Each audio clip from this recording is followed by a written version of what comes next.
première ligne. In der Front. In prima linea.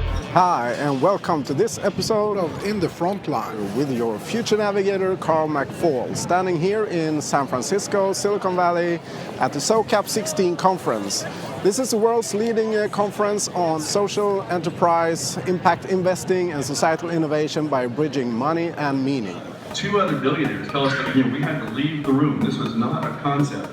They could not imagine investing in all of us while investing in themselves. Everybody in our community believes that challenges that we face today come from perilous separation. Commons was separate. They had the legacy of two-pocket thinking, Milton Friedman, neoliberal thinking, and they could only think about their return. They couldn't think about anything else, and they couldn't think about giving in the same way. Not knowing where our food came from or how it was raised or who raised it before it ends up on our plate and where the waste goes at the end of the meal or what's happening to our money in a mutual fund when it's spinning around the world and whether it's causing harm or good. And we are about reconnecting investors and entrepreneurs. So when we brought those things together, we were heretical. We were social capital added market that social capital people hated, and we added social to capital market. So we were intentionally heretical and apologetic to some people that ought to meet up. And so we caused those two silos to come together. We have the whole range of different disciplines and expertise and communities here.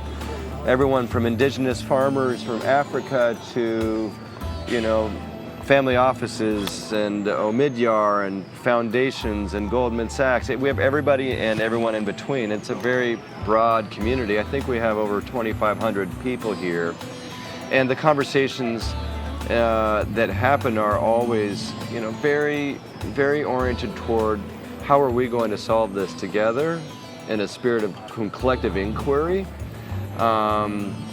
And sharing and cooperation, I feel, is a very important dynamic of this community that is, in the impact investing field. And this is a gathering place for a lot of us on an annual basis. What is happening in Silicon Valley right now? Somebody said to me yesterday, being in Silicon Valley right now, it must have been like being in Florence during the Renaissance. That's right. There you go. This event is about leadership for global impact. How it all started is that we've been collaborating with a group of amazing Nordic social innovators, mayors, entrepreneurs, investors. I'm here this week with a startup from Sweden. They have developed a virtual digital health room which can practically be everywhere on the countryside in any remote location. And they're working with Microsoft and Ericsson right now with 5G and other tech. We are building something called Regen Villages all around the world. Regen Villages is the Tesla of eco-villages. So we're redefining residential real estate development by creating off-grid neighborhoods. Food, water, energy, and waste management, all at the neighborhood scale. So, get ready and go. Ooh, okay. Well, you're going to start. I'm going to say this word scale is overloaded and means less than we hope it does, and often is associated with building more offices and bigger teams and not building more leverage or greater social return on the model. It's certainly a word we're guilty of using, but we focus much more on that question of impact and evidence to take that impact forward in bigger and larger ways in the future, less on maybe traditional definitions of scale. The main thing is culture and how we think, right? Because we will create what we think. We will create how we think about things. That is exactly what we're going to create. We have created this system because we think that humans are better than all other species and that we run this place, and then we think in this hierarchy, and then there's men are better than women and white people are better than people of color, and there's all these hierarchies, and we have created a system based on exactly that. So when we look at our system honestly, I think we have got to change the way we think. And the top lever of systems change that she names, is the mindset out of which the system arises.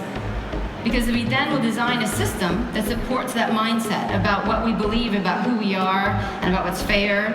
And then we design institutions that support those systems. And then we design policies and procedures that support those institutions and those systems. This model describes evolution of systems, from simple to complicated and complex to chaotic. We talk about complexity all the time. What is complexity? Why is it important? What can happen if we don't acknowledge the complex nature of our work? The natural human reaction is to simplify it and to treat it as a simple system. That's what many dictators do. They say, okay, our complicated humane laws don't work, we'll just kill all the people who don't agree. And an important thing to understand about simple systems is that root cause effect in these systems is predictable, so you can suggest best practice and that will work. When you move to complicated stuff, you have multiple ways to do certain things, and you probably need a lot of expert advice. You need data analysis to do that, maybe, right?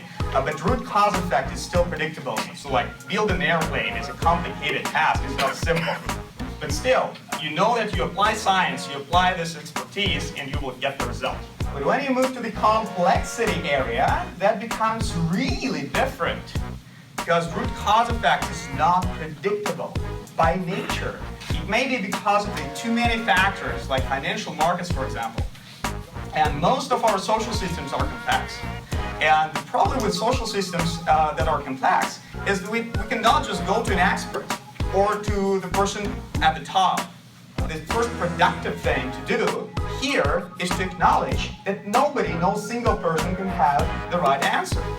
But it's actually the system itself, in its entirety, that holds the answer to what the right solution might be to your problem.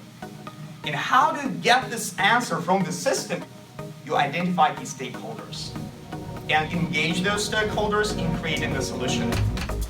If you use tools well, you can make such a difference.